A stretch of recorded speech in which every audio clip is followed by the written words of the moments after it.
एक गांव में रमेश नाम का एक समोसे वाला रहता था।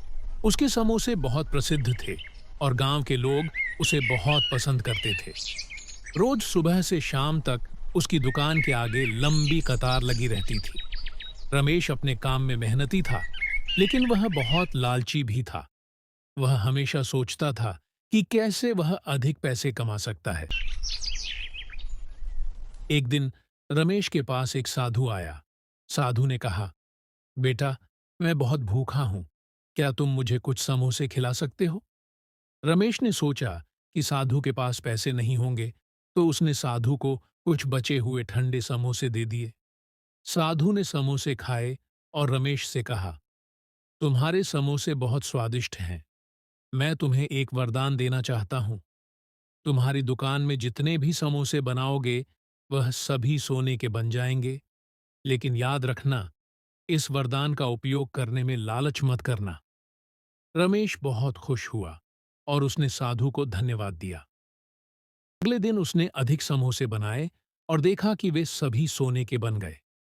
वह बहुत खुश हुआ और सोने के समोसों को बेचकर बहुत सारा पैसा कमाया। लेकिन धीरे धीरे उसका लालच बढ़ता गया। उसने और अधिक समोसे बनाने शुरू कर दिए। फिर एक दिन रमेश ने सोचा कि अगर वह रात भर समोसे बनाएगा, तो वह बहुत सारा सोना कमा सकता है। उसने पूरी रात समोसे बनाए। सुबह जब उसने देखा, तो सारे समोसे तांबे के हो गए थे। वह बहुत दुखी हुआ और समझ गया कि उसके लालच ने उसे बर्बाद कर दिया है। उसने सोचा कि अगर वह साधु से माफी मांगेगा, तो शायद उसे माफ कर देंगे। वह साधु के पास गया और अपनी गलती के लिए माफी मांगी। साधु ने उसकी ईमानदारी और पछतावे को देखा और उसे माफ कर दिया।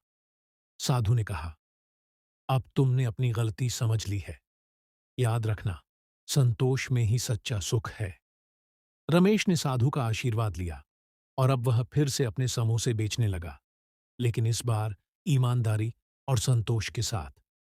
धीरे धीरे उसकी दुकान फिर से चलने लगी और वह अपने पुराने जीवन में खुश रहने लगा।